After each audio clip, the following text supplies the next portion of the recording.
ছাত্রনগরী অভ্যুত্থানটিকে আমরা আমাদের যে আন্দোলনের শহীদ এবং হতাহত এবং মুক্তিকামী ছাত্র জনতাকে উৎসর্গ করছি। আমাদের এক দফা এবং কমিটমেন্টটি আমরা এই মুহূর্তে স্মরণ করিয়ে দিচ্ছি। আমাদের এক দফা দাবিটি ছিল স্বৈরাচারী শেখ হাসিনা সরকারের পতন এবং ফ্যাসিবাদী ব্যবস্থার বিলোপ। কারণ আমরা মনে করি যে কেবল ব্যক্তিকে সরালেই সমস্যার সমাধান হবে না, বরং যেই রাষ্ট্রীয় কাঠামোর মধ্য দিয়ে এই ধরনের ফ্যাসিজম তৈরি হয় সেই কাঠামোরও বিলোপ করে একটি নতুন বাংলাদেশ, একটি নতুন রাজনৈতিক বন্দোবস্ত আমাদের করতে হবে। সেই জায়গা থেকে শেখ হাসিনার পতন আমাদের প্রথম ধাপ আন্দোলনে, যেটা আমরা অর্জন করেছি। এখন আমরা দ্বিতীয় ধাপের দিকে আমাদেরকে যেতে হবে।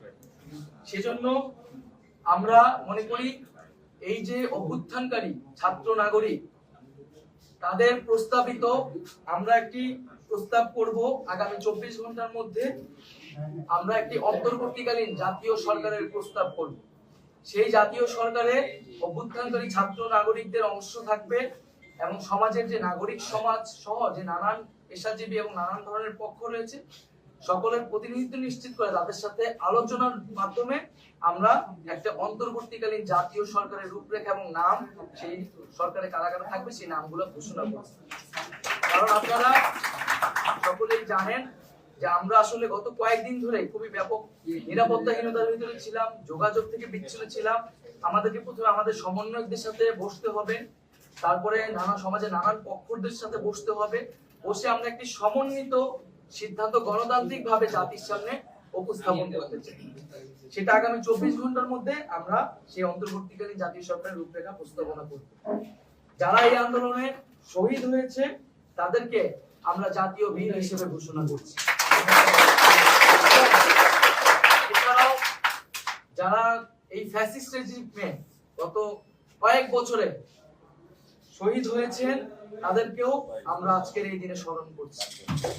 এবং আমরা বলেছিলাম যে শেখ হাসিনার পদত্যাগই কিন্তু একমাত্র সমাধান হবে না। এই যে তারা একটি গণহত্যার সাথে জড়িত এবং এর আগেও পিলখানা হত্যাকাণ্ড থেকে শুরু করে বিভিন্ন গণহত্যা, গুম, খুন, মানবাধিকার লঙ্ঘন, ভোটাধিকার লঙ্ঘনের সাথে তারা জড়িত।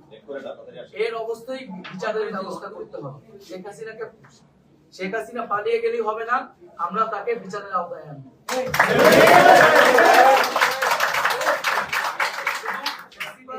যারা ফ্যাসিজমে সরাসরি সহায়তা করেছে এবং তাদের সমর্থক তাদেরকে বিচারের আওতায় আনা হবে।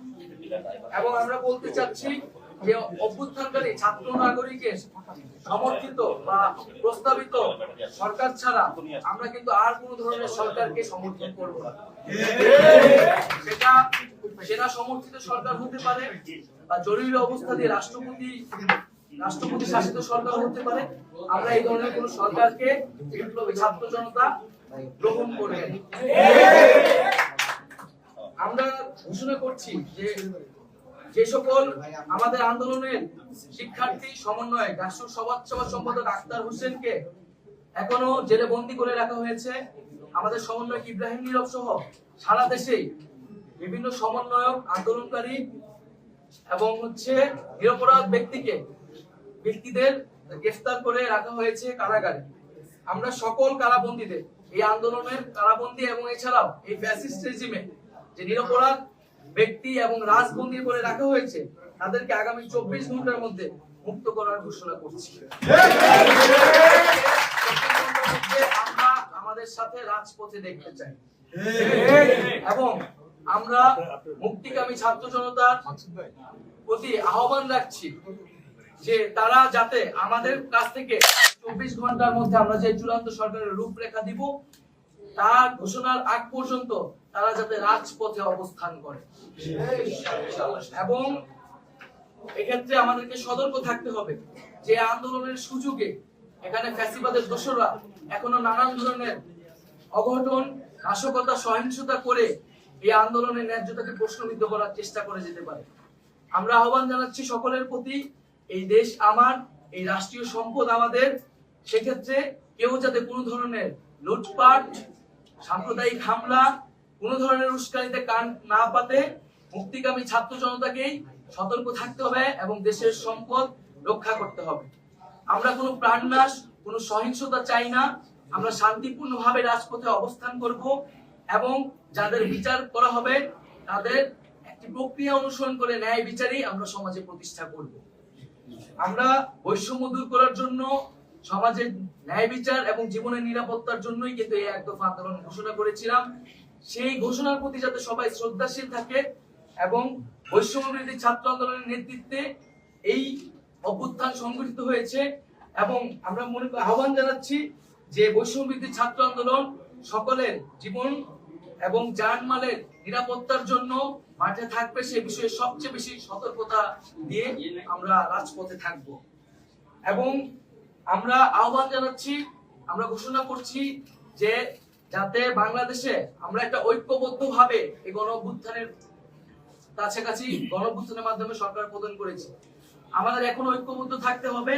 এই ঐক্যবদ্ধ নষ্ট করার সকল পরিকল্পনাকে নস্যাৎ করে দিতে হবে।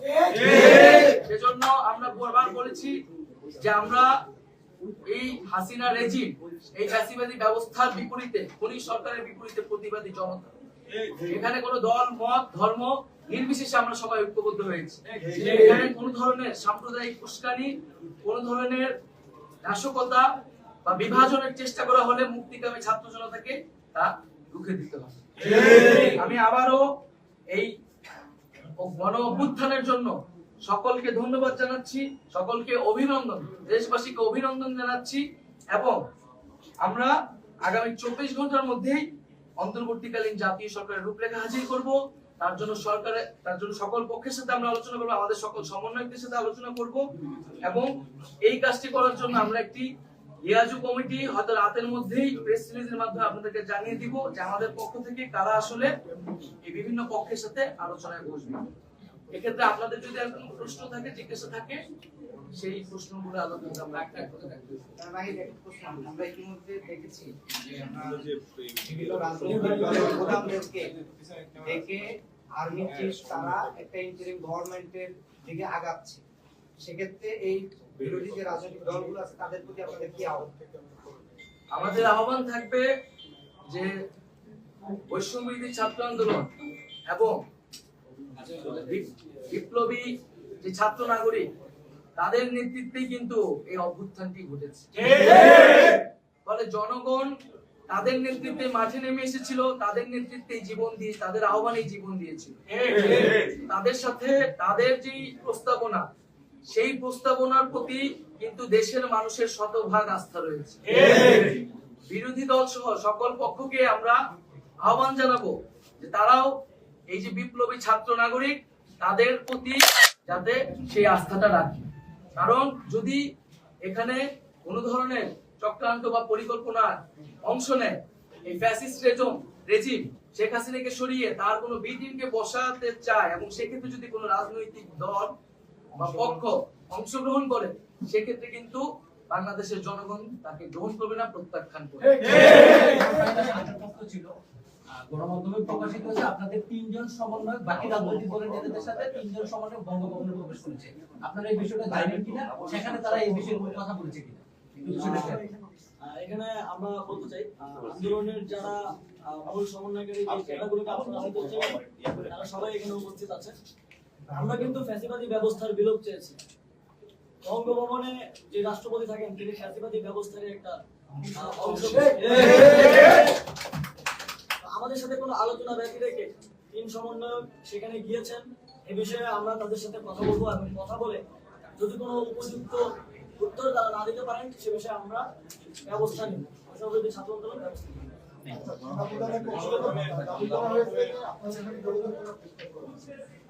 এখন মিস করতে পারে না এবং তারা বলছেন যে যেহেতু আগে করে তার সাথে আপনাদের ছোট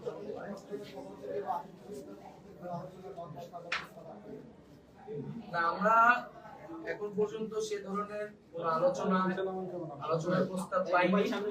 আমরা বরাবরই বলেছি আমরা রাজপথ থেকে এই আন্দোলন শুরু হয়েছে, আমরা রাজপথেই সকল ফয়সালা করব এবং আমরা যেহেতু আমাদের, আমি বললাম যে আমাদের নিরাপত্তার বিষয়টি এখনো পর্যন্ত নিশ্চিত আমরা করতে পারি না। আমরা মোবাইল ছাড়া আমাদের সমন্বয়কদের সাথে আমাদের যোগাযোগ ঠিক মতো হয়নি। এই নিরাপত্তার জায়গাগুলো আমরা সমন্বয়কদের সাথে আগে প্রথমে যোগাযোগ করে সারা দেশের সকল সমন্বয়ক আন্দোলনকারী প্রতিনিধিদের সাথে যোগাযোগ করে তাদের সিদ্ধান্ত নিয়েই আসলে আমরা পরবর্তী স্টেপগুলো নিব। সেক্ষেত্রে প্রস্তাবনা আসলে আমরা সকলে আলোচনা করে সেই বিষয়টি জানাবো। তবে আমাদের জায়গা থেকে আমরা রাষ্ট্রের সকল স্টেক হোল্ডারদের সাথে বসতে চাই, আমাদের জায়গা থেকেও সে আহ্বান থাকবে। ডাকা হয়েছে কিনা না, আমাদের কাছে গণমাধ্যম কর্মীদের উপর গত কয়েকদিন থেকে হামলা করা হচ্ছে, গাড়ি জ্বালিয়ে দেওয়া হচ্ছে, যেখানেই পাচ্ছে সেখানেই বেরোনো হচ্ছে। গণমাধ্যম কর্মীরা কোথাও হেফাজত না, সব জায়গায় যারা আজকে পর্যন্ত সব জায়গায় আঘাতের শিকার হচ্ছে। এই বিষয়টা আপনাদের কাছে আমরা পৌঁছানোর চেষ্টা করছি, শেষ পর্যন্ত যদিও কাজ মানে গণমাধ্যম কর্মীদের এই যে এত হামলা, সেই বিষয়টা আপনারা অবগত কিনা, বাকি যারা হামলা করছে তাদের বিষয়ে আপনারা কোনো ব্যবস্থা নেবেন কিনা, পরবর্তী গণমাধ্যম কর্মীদের নিরাপত্তার স্বার্থে আপনাদের কোনো বিবৃতি আছে কিনা? আচ্ছা, আমরা যদি আমাদের জায়গায় স্পষ্ট বলি, আমরা যখন থেকে আমাদের এই আন্দোলনটি শুরু করেছিলাম সেদিন থেকে শুরু করে আপনারা যতদিন আমরা শাহবাগে যতদিন ছিলাম, আপনারা আপনাদের সর্বোচ্চটুকু দিয়ে আমাদেরকে সহযোগিতা করেছেন। আপনাদের মাধ্যমেই আমাদের প্রত্যেকটি দাবি শুধু বাংলাদেশে নয়, পুরো বিশ্বে ছড়িয়ে পড়েছে। সেই জায়গা থেকে আমরা আপনাদের সাথে যে সম্পর্কটি গড়ে উঠেছে সেটা সবসময় সৌহার্দ্যপূর্ণ ছিল।